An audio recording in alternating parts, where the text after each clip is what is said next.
بالله من الشيطان الرجيم. بسم الله الرحمن الرحيم. ألا إن أولياء الله لا خوف عليهم ولا هم يحزنون الذين آمنوا وكانوا يتقون لهم البشرى في الحياة الدنيا وفي الآخرة لا تبديل لكلمات الله ذلك هو الفوز العظيم. آمنت بالله صدق الله العظيم وصدق رسوله النبي الأمين المكين الكريم ونحن على ذلك لمن الشاهدين والشاكرين والحمد لله رب العالمين. إن الله وملائكته يصلون على النبي يا أيها الذين آمنوا صلوا عليه وسلموا تسليما. اللهم صل على سيدنا شفيعنا مولانا محمد وعلى الوجود والكرم وعلى آله وصحبه وسلم. صلوا عليه صلاة وسلاما عليك يا سيدي يا حبيبي يا رسول الله صلى الله عليه وسلم. محترم سامعین و سامعات، گفتگو کو آغاز کرنے سے پہلے آپ حضرات سے مؤدبانہ مخلصانہ نظر گزارش ہے کہ آئیے ایک مرتبہ اپنے مسائل کائنات کے مرکز عقیدت منبع علم و حکمت نائب پروردگار جناب احمد مصطفیٰ محمد مصطفیٰ ارواحنا روحی فدا صلی اللہ علیہ وسلم کی بارگاہ میں عقیدت و محبت کے ساتھ سلام و نذرانہ پیش کیجیے. پہلی بات سیدنا و شفیعنا مولانا محمد محب القلوب والرواحنا وسعادتنا وشفاعها ونور الابصار وضياعها وعلى اله وبارك وسلم. صلوا عليه صلاة وسلام عليك يا رسول الله صلی اللہ تعالی علیہ وسلم. حضرات محترم، اپنی گفتگو کا آغاز امام اہل سنت اعلیٰ حضرت امام احمد رضا فاضل بریلوی علیہ رحمۃ اللہ کے ان منقبت سے شروع کرنے جا رہا ہوں جنہیں دنیا سنیا فنا کی غوث کے نام سے بیان کرتی اور جانتی اور پہچانتی ہے. اعلیٰ حضرت فرماتے ہیں، اے شہر شاہ بغداد، واہ کیا مرتبہ اے غوث ہے والا تیرا، واہ کیا مرتبہ اے غوث ہے والا تیرا، اونچے اونچوں کے سروں سے قدم اعلیٰ تیرا، اونچے اونچوں کے سروں سے قدم اعلیٰ تیرا. آگے ارشاد فرماتے ہیں، کیا بھلا کیا کوئی جانے کہ ہے کیسا تیرا، سر بھلا کیا کوئی جانے کہ ہے کیسا تیرا، اولیاء ملتے ہیں آنکھیں وہ ہے تقویٰ تیرا.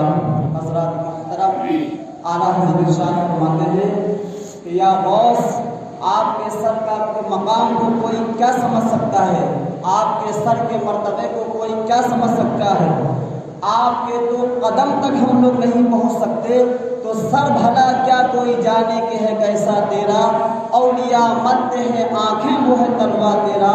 اور آگے ارشاد فرماتے ہیں، کیا دبے جس پہ حمایت کا ہو پنجہ تیرا، کیا دبے جس پہ حمایت کا ہو پنجہ تیرا، شیر کو خطرے میں لاتا نہیں کتا تیرا. حضرات محترم، اور آگے ارشاد فرماتے ہیں، آج کی تقریر انشاءاللہ اسی منقبت میں ہوگی. آگے ارشاد فرماتے ہیں کہ تجھ سے در سے اور سگ سے ہے مجھ کو نسبت، میری گردن میں بھی ہے دور کا ڈورا تیرا۔ حضرات محترم، سب کہتے ہیں کتے کو، اعلیٰ حضرت علیہ رحمت رضوان نے اپنے آپ کو کتا کہا تو دنیا دار کا کتا نہیں، بلکہ آپ غوث پاک کی طرف لو لگا کے ارشاد فرماتے ہیں کہ تجھ سے ڈر، ڈر سے اور سگ، سگ سے ہے مجھ کو نسبت، میری گردن میں بھی ہے دور کا ڈورا تیرا۔ اور آگے ارشاد فرماتے ہیں اس نشانی کے جو سگ ہیں نہیں مارے جاتے، حشر تک میرے گلے میں رہے پٹا تیرا۔ حضرات محترم، آپ نے تو یہ اشعار سن لیا مگر اس کا مطلب سمجھ میں نہیں آیا، میں آپ کو بتاتا ہوں۔ حضور اعلیٰ حضرت فرماتے ہیں یا غوث تجھ سے ڈر، یعنی آپ سے ڈر کی لو ہے، اور تیرے ڈر سے کتے کی ہے نسبت، اور اس کتے سے اعلیٰ حضرت امام احمد رضا فرماتے ہیں میری نسبت ہے۔ آگے فرماتے ہیں میری گردن میں بھی ہو دور کا ڈورا تیرا۔ حضرات محترم، ایک کتا فالتو ہوتا ہے، ایک کتا پالتو ہوتا ہے۔ فالتو کتے کو کوئی بھی ہر ناقص و عقل والے اسے مارتے ہیں، مگر جو کتا پالتو ہوتا ہے اسے کوئی نہیں مارتا، اس لیے کہ وہ مالک کی نگرانی میں اس کے گردن میں پٹا ہوتا ہے۔ جب دنیاوی کتے کو جب کوئی لوگ نہیں مار سکتے، انسان نہیں مار سکتے، حضرات اعلیٰ حضرت فرماتے ہیں کہ میرے گردن میں قادری پٹا ہے۔ حضرات محترم فرماتے ہیں کہ میری گردن میں بھی ہو دور کا ڈورا تیرا، اس نشانی کے جو سگ ہیں نہیں مارے جاتے، حشر تک میرے گلے میں رہے پٹا تیرا۔ حضرات محترم، بروز قیامت جب اعلیٰ حضرت نے ارشاد فرمایا، بروز قیامت اعلیٰ حضرت فرماتے ہیں میرے گردن میں قادری پٹا ہوگا، جب ندا آئے گی قادریوں ادھر آؤ، قادریوں ادھر آؤ، اس وقت اعلیٰ حضرت فرماتے ہیں کہ میری گردن میں جب قادری پٹا ہوگا تو میری بخشش ہو جائے گی۔ آگے ارشاد فرماتے ہیں حضور غوث پاک نے خود فرمایا کہ سارے ولی اللہ، سارے انسان خانہ کعبہ کا طواف کرتا ہے، خانہ کعبہ کا چکر لگاتا ہے، مگر میں وہ ہوں جو میرا گھر کا خود خانہ کعبہ طواف کرتا ہے۔ حضرات محترم، اعلیٰ حضرت نے حضور غوث پاک کے ارشاد کو نقل فرمایا اور ارشاد فرمایا کہ سارے اقطاب جہاں کرتے ہیں کعبے کا طواف، سارے اقطاب جہاں کرتے ہیں کعبے کا طواف، کعبہ کرتا ہے طواف گلے والا تیرا۔ حضرات محترم آگے ارشاد فرماتے ہیں یا رسول اللہ تیری سرکار میں لاتا ہوں رضا اس کو شفیع، تیری سرکار میں، تیرے دربار میں، تیری بارگاہ میں یا رسول اللہ، تیری سرکار میں۔ حضرات محترم رسول اللہ کے بارگاہ میں اعلیٰ حضرت عارضی پیش کرتے ہیں اور کہتے ہیں یا رسول اللہ تیری بارگاہ میں شفیع کہتے ہیں شفاعت کرنے والے کو، شفاعت کروانے والے کو۔ اعلیٰ حضرت فرماتے ہیں رسول اللہ سے یا رسول اللہ تیری سرکار میں لاتا ہوں رضا اس کو شفیع، یا رسول اللہ تیری بارگاہ میں شفاعت کرنے کے لیے اس کو لاتا ہوں، کس کو لاتا ہوں؟ آگے ارشاد فرماتے ہیں تیری سرکار میں لاتا ہوں رضا اس کو شفیع جو میرا غوث ہے اور لاڈلا بیٹا تیرا۔ حضرات محترم اعلیٰ حضرت فرماتے ہیں یا رسول اللہ جو میرا غوث ہے، مجھے دینے والا ہے، مجھے بچانے والا ہے اور لاڈلا بیٹا تیرا ہے، اس کے صدقے میں میری بخشش فرما دے۔ حضرات محترم درود پاک کا نذرانہ پیش کیجیے۔ اللہم صلی علی سیدنا شفیعنا مولانا محمد صلی اللہ علیہ صلاۃ و سلام علیک یا رسول اللہ صلی اللہ تعالی علیہ وسلم۔ اعلیٰ حضرت علیہ رحمت رضوان کی جو یہ منقبت ہے شان غوث اعظم میں، حضرات محترم بہت بڑی اور بہت سارے اشعار ہیں، اگر ان سارے اشعار کو آپ کے سامنے پڑھوں تو بہت سارے وقت کی درکار ہے۔ حضرات محترم سرکار غوث اعظم رضی اللہ تعالی عنہ سے حضور اعلیٰ حضرت نے اتنی محبت کی، اتنی محبت کی کہ جب آپ 6 سال کے جب ہوئے تو آپ نے اپنے والد محترم سے پوچھا کہ والد صاحب آپ یہ بتائیں کہ بغداد کا رخ کدھر ہے، بغداد شریف کدھر ہے؟ جب آپ کے والد محترم نے بتایا کہ بغداد کا رخ ادھر ہے، جب سے لے کر آپ نے پوری زندگی اپنے قدم کو، اپنے پاؤں کو بغداد کی طرف نہیں نہیں کیا ہے۔ حضرات محترم، جب سرکار اعلیٰ حضرت کے دل میں حضور غوث پاک کی اتنی محبت ہے تو رسول اللہ کی محبت کا عالم کیا ہوگا۔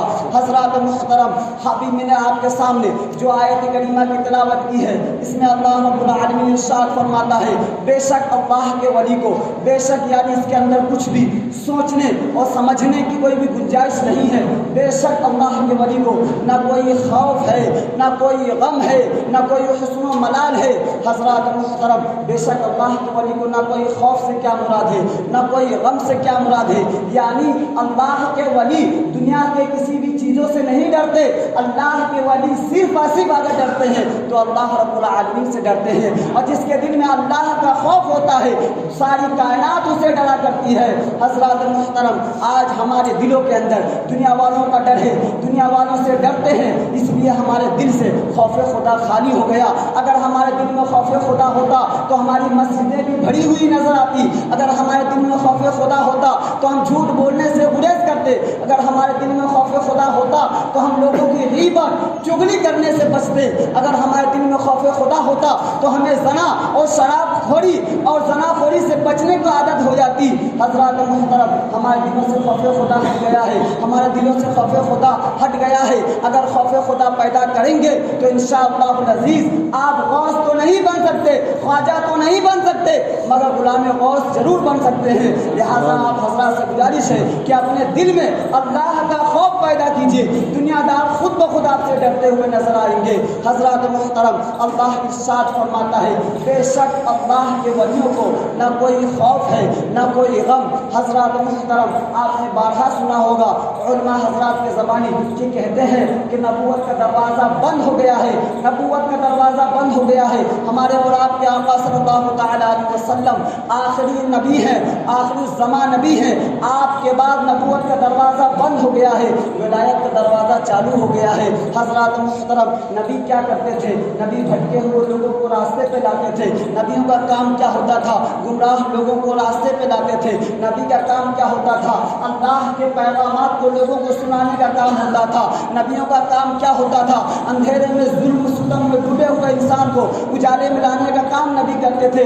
حضرات محترم، اب نبوت بند ہو گئی ہے، اب رسالت چالو ہو گیا ہے، رسالت کا دروازہ کھول دیا گیا ہے۔ حضرات محترم، حضرات جس طرح اللہ کے پیارے حبیب صلی اللہ تعالیٰ علیہ وسلم کا مقام مرتبہ اللہ نے تمام انبیاء و مرسلین عظام میں افضل رکھا ہے، اسی طرح اللہ رب العالمین نے اپنے محبوب کے صدقے میں حضور غوث اعظم رضی اللہ تعالیٰ عنہ کا مقام تمام انبیاء اور تمام صحابہ کے بعد جتنے بھی ولی ہیں سارے ولیوں میں آپ کا مقام ممتاز رکھا ہے۔ حضرات محترم، آپ یہ سمجھتے ہیں، آپ کے سامنے یوں ہی پیش بھی کیا جاتا ہے، آپ یہ سمجھتے ہیں کہ اللہ کے جو ولی ہیں ان کا صرف کام ہے تسبیحات پڑھنا، ان کا کام صرف مصلی پہ نماز پڑھنا، اللہ اللہ کرنا۔ نہیں نہیں پیارے، ایسا نہیں ہے۔ اللہ کے ولی صرف تسبیح ہی نہیں پڑھتے، نماز ہی نہیں پڑھتے، بلکہ اللہ کے ولی وہ کام کرتے ہیں جو نبی کیا کرتے تھے۔ حضرات محترم، حضور غوث اعظم رضی اللہ تعالیٰ عنہ کا وہ مقام ہے، حضور غوث اعظم رضی اللہ تعالیٰ عنہ جامع مسجد کے اندر جب آپ بیان کرتے، جب آپ واعظ و نصیحت کرتے، لوگوں کو جب آپ کوئی بیان کرتے، اللہ اس کے رسول کا پیغام سناتے، تو آپ کے مجمع میں ایک دو لوگ نہیں، 1000 2000 نہیں، بلکہ آپ کے مجمع میں 70,000 لوگ شامل ہوا کرتے تھے، اور آپ کی آواز جس طرح اول صف والے سنتے تھے اسی طرح آپ کی آواز 70 صف میں جو آخری میں بیٹھے ہوئے لوگ تھے وہ بھی اسی طرح سنا کرتے تھے۔ حضرات محترم، ہم اور آپ آواز لگائیں تو ہماری آواز مسجد تک محدود ہو جاتی ہے، آپ آواز لگائیں گے تو آپ کی آواز بھی مسجد میں محدود ہو جائے گی، مگر آپ یہ نہ سوچیں کہ ہماری آواز کہاں تک جا رہی ہے۔ آپ تو اللہ رب العالمین کو پکاریں، آواز کو پہنچانا یہ میرے مولا کا کام ہے، ہمارا کام تو یہ ہے مولا کو پکارنے کا کام ہے۔ حضرات محترم، سرکار غوث اعظم رضی اللہ تعالیٰ عنہ آپ نے کس طرح دنیا کی تکلیف کی، آپ نے کس طرح دنیا میں اسلام کا پرچم بلند کیا، آپ نے نظام مصطفیٰ کو کس طرح اس روئے زمین میں قائم کیا۔ حضرات، حضور غوث اعظم رضی اللہ تعالیٰ عنہ کے وقت میں ایک حکومت تھی جسے خلیفہ عباسیہ کے نام سے مشہور ہے، خلیفہ عباسیہ کے نام سے مشہور ہے، جن کا نامی اسم گرامی ابو مظفر ہے۔ ہے مگر خلیفہ مستنجد باللہ کے نام سے ہیں۔ آپ خلیفہ تھے اور آپ کے طاقت کا یہ عالم تھا، سارے لوگ آپ کے ڈر سے، روب دبدبے سے بہت ڈرتے تھے۔ اس وقت حضور غوث پاک کے زمانہ حیات میں آپ خلیفہ تھے۔ حضرات محترم سرکار غوث اعظم رضی اللہ تعالی عنہ نے اپنے وعظ و نصیحت کے دوران آپ نے 25 سال جہاد کے اوپر تقریر کی، اور تقریر کرنے کے بعد نوجوانان اہل سنت کو، قوم کے جوانوں کو بیدار کیا۔ اسی بیداری کے عالم میں ایک ایسا مرد مجاہد دنیا میں تشریف لایا۔ حضور غوث پاک کی نصیحت کو سن کر ایک مرد مجاہد دنیا میں آیا جسے دنیا صلاح الدین ایوبی کے نام سے یاد کرتی ہے۔ حضرات محترم سرکار غوث اعظم رضی اللہ تعالی عنہ کا جب انتقال ہو گیا، آپ کے انتقال ہونے کے بعد حضرات محترم 10 سال کے بعد صلیبیوں عیسائیوں نے 10 سال کے بعد بیت المقدس پر اور اس کے بعد مصر پر، اس کے بعد بغداد پہ اس صلیبیوں نے قبضہ کر لیا۔ حضرات محترم صلاح الدین ایوبی غوث اعظم کے مشن کو لے کر کھڑے ہوئے۔ وہ کھڑے ہونے کے بعد سب سے پہلے آپ نے بیت المقدس کو فتح کیا۔ حضرات محترم رہتی دنیا تک سارے مسلمانوں پر حضرت صلاح الدین ایوبی کا احسان مند دنیا رہے گی۔ حضرات محترم پھر چلتے چلتے حضرت صلاح الدین ایوبی نے بھی، مرد مجاہد نے حضور غوث پاک کے مشن کو چلتے رہے مجاہدین کو تیار کرتے رہے۔ اسی مجاہدین میں سے حضرات محترم خلیفہ عثمانیہ کے نام سے آپ نے سنا ہے۔ خلیفہ عثمانیہ کے نام میں ایک غازی ہے جسے دنیا غازی ارطغرل کے نام سے مشہور ہے۔ حضرات محترم یہ بھی حضور غوث اعظم رضی اللہ تعالی عنہ کی تحریک میں سے تھے۔ آپ نے جو قوم و سنت کی خدمت کی، حضرات محترم اسی طرح چلتے لوگ یہ کہتے ہیں سرکار غوث اعظم رضی اللہ تعالی عنہ سے حضور خواجہ غریب نواز کی کبھی ملاقات نہیں۔ حضرات محترم میں نے آج کتاب پڑھتے آج تاریخ پڑھ رہا تھا، پڑھتے مجھے وہ تاریخ بھی ملی اور ایک دو علماء حضرات سے میں نے اس کا افتیاضہ بھی حاصل کیا۔ حضرات حضور غوث اعظم رضی اللہ تعالی عنہ سے ملنے کے لیے سلطان الاولیاء حضور خواجہ غریب نواز علیہ رحمت رضوان آپ بغداد شریف تشریف لے جاتے ہیں، اور تشریف لے جانے کے بعد حضور غوث پاک کی بارگاہ میں بہت سارے وظائف آپ ان سے اجازت لیتے ہیں، تسبیحات کرتے ہیں، آپ سے خلافت لیتے ہیں، اور خلافت لینے کے بعد جب آپ ہندوستان تشریف لا رہے ہیں، جب ہندوستان تشریف لانے کا ارادہ کر لیا تو حضور غوث پاک نے بھی آپ کو وہی مجاہدین والا آپ اپنی مجاہدین اور اپنے تحریک والا جملہ آپ کو ارشاد فرمایا کہ آپ ہند جا رہے ہو، ہند جا کر بھی اسلام کا جھنڈا لہرانا۔ حضرات محترم یہ تحریک بھی حضور غوث اعظم رضی اللہ تعالی عنہ کی ہے۔ آپ کیا سمجھتے ہیں صرف بزرگان دین مسلح پہ ہی بیٹھ کے رہنا ان کا کام ہے، صرف تسبیح ہی پڑھنا ان کا کام ہے؟ آپ نے یہی سنا ہے کہ بزرگان دین جنگل میں رہتے ہیں؟ نہیں، بلکہ بزرگان دین وہ کام کیے ہیں جنہوں نے حکومت وقت کے آنکھوں سے آنکھ ڈال کر آپ نے اللہ اس کے رسول کا پیغامات اس تک پہنچایا ہے۔ حضرات محترم اب سرکار خواجہ غریب نواز علیہ رحمت رضوان جب ہندوستان تشریف لاتے ہیں، ہندوستان تشریف لانے کے بعد آپ شہاب الدین گوری کو بلاتے ہیں، اور بلانے کے بعد کہتے ہیں اے شہاب الدین گوری، اس ہندوستان کے سرزمین پہ اللہ کا نظام قائم کرنا ہے، اسلام کا جھنڈا بلند کرنا ہے۔ حضرات محترم یہ تحریک بھی حضور خواجہ غریب نواز جو ہندوستان میں پھیلائے، یہ بھی تحریک حضور غوث اعظم رضی اللہ تعالی عنہ کی تھی۔ حضرات محترم ابھی میں یہ عرض کر رہا تھا کہ خلیفہ مستنجن باللہ یہ جو عباسی خلافات کے تھے، یہ بہت طاقتور حضور غوث پاک کے وقت میں خلیفہ تھے۔ حضرات محترم سرکار غوث پاک رضی اللہ تعالی عنہ جامع مسجد جب خطاب کر رہے تھے، ایک مرتبہ آپ نے جب چیخ ماری، ایک مرتبہ جب آپ نے آواز نکالی، اس آواز سے مسجد کی در و دیوار ہلنے لگی، اور وہ آواز خلیفہ مستنجل باللہ کے حکومت جب وہ تخت پہ بیٹھا تھا وہاں تک آواز جاتی ہے۔ جب آواز جاتی ہے خلیفہ مستنجل باللہ کہتا ہے یہ آواز کہاں سے آ رہی ہے، یہ آواز کیسی آئی جو میرے تخت و تاج بھی ہل گئے۔ حضرات محترم ان کے ماننے اور ان کے چاہنے والوں نے جا کر معلوم کیا تو پتہ یہ چلا کہ حضور غوث اعظم رضی اللہ تعالی عنہ نے ایک ایک چیخ کی تھی، چیخ، جس چیخ کی آواز پہ حضور غوث پاک کے ملنے، حضور غوث پاک کے ماننے والوں نے ان کا جواب دیا، یرحمکم اللہ بولا، صرف یرحمکم اللہ بولنے کی وجہ سے در و دیوار تخت و تاج ہلنے لگے۔ حضرات محترم بادشاہ حضور غوث اعظم رضی اللہ تعالیٰ عنہ کی بارگاہ میں آتا ہے، کہتا ہے حضور کچھ دے کے آپ یہاں سے چلے جائیں، آپ کسی جنگل میں چلے جائیں، آپ اس جگہ سے میدان خالی کر دیں، آپ تو اللہ والے ہیں، آپ تو اللہ اللہ کرے۔ حضور غوث اعظم رضی اللہ تعالیٰ عنہ نے فرمایا کہ ہمیں حکومت وقت کے سامنے جا کر اللہ اس کے رسول کا نظام قائم کرنا ہے۔ حضرات محترم آج بھی آپ نے دیکھا ہوگا بہت سارے معاملات میں لین دین کرتے ہیں، اس معاملات کو ختم کر لیتے ہیں، مگر دنیاوی ماحول میں ہم ختم کر سکتے ہیں، مگر شریعت میں کوئی بھی مداخلت نہیں کر سکتے۔ حضرات محترم خلیفہ مستنجد باللہ، جب اللہ خلیفہ مستنجد باللہ سرکار غوث پاک کی بارگاہ میں آتا ہے اور آنے کے بعد 10 اشرفی کی تھیلی لے کر سرکار غوث پاک کی بارگاہ میں آیا کہ اسے لے لیجئے، آپ نے فرمایا تیرا مال مجھے نہیں چاہیے۔ حضرات محترم سرکار غوث پاک نے جب منع کیا تو خلیفہ مستنجد باللہ کہتا ہے کہ تحفہ قبول کرنا تو سنت ہے اور آپ سنت پہ عمل نہیں کرتے، آپ کیسے اللہ کے ولی ہیں؟ حضور غوث پاک نے فرمایا اچھا ٹھیک ہے، وہ اشرفی کی تھیلی ایک اٹھا کر میرے پاس لاؤ۔ حضرات محترم جب اس اشرفی کی تھیلی جب اٹھا کر حضور غوث پاک کی بارگاہ میں ایک تھیلی پیش کی گئی، آپ نے اس کو اپنے بازو پہ دبایا اور دبانے کے بعد اس کو نچوڑنا چالو کیا۔ حضرات محترم جیسے ہی نچوڑتے ہیں تو اس اشرفی کے اندر سے خون کے قطرات اور خون کے دریا بہنے لگ گئے۔ حضرات محترم سرکار غوث پاک فرماتے ہیں تو مجھے غریبوں کا مال چوس کر، غریبوں کا مال غصب کر کے مجھے نذرانہ دینے آیا ہے۔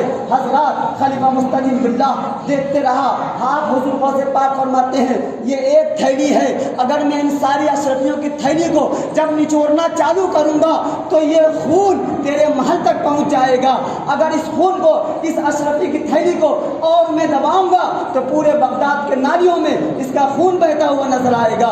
حضرات محترم جب یہ خلیفہ مستنجد باللہ جب یہ دیکھتا ہے تو آپ کے اوپر غش جاری ہو جاتا ہے، آپ کے اوپر چکر آ جاتا ہے، آپ بے ہوش ہو جاتے ہیں۔ بے ہوش ہونے کے بعد کچھ وقت کے بعد آپ کو ہوش آتا ہے، ہوش آنے کے بعد آپ سرکار غوث پاک کی بارگاہ میں قدم بوسی کرتے ہیں۔ قدم بوسی کرنے کے بعد آپ حضور غوث اعظم سے مرید ہوتے ہیں۔ مرید ہونے کے بعد حضرات محترم آپ اپنے گھر جاتے ہیں۔ اپنے گھر جانے کے بعد 8 دن کے بعد حضور غوث پاک کی بارگاہ میں آتے ہیں، کہتے ہیں حضور یہ تخت و تاج کے اوپر کس کس کو گورنر بنانا ہے، کس کس کو کس کس مقام پر رکھنا ہے، بس آپ کے حکم سے ہی یہ کام ہوگا۔ خلیفہ مستنجد باللہ نے حضور غوث پاک سے جب فرمایا اللہ تبارک تعالی، حضرات محترم حضور غوث اعظم نے فرمایا کہ گورنر کے لیے یہ شرط ہے جو انسان کی ایک بھی تہجد بھی قضا نہیں ہوئی ہو، گورنر کے لیے یہ شرط ہے جس انسان کی پوری زندگی ایک نماز بھی قضا نہیں ہوئی ہو، کیونکہ جو بندہ اللہ کا قرض ادا نہیں کر سکتا، جو بندہ اللہ کا قرض ادا نہیں کر سکتا وہ مظلوموں کا قرض کس طرح ادا کرے گا۔ حضرات محترم وقت زیادہ ہو گیا ہے، انشاءاللہ العزیز اس کے بعد جو بچے ہیں آگے ہفتہ انشاءاللہ بیان کیا جائے گا۔ درود پاک پڑھیے اللہم صلی علی سیدنا شفیعنا مولانا صلی اللہ علیہ وسلم۔ جیسا کہ آپ حضرات کو معلوم ہے کہ ہر ہفتہ مسجد اخراجات کے لیے آپ حضرات کی بارگاہ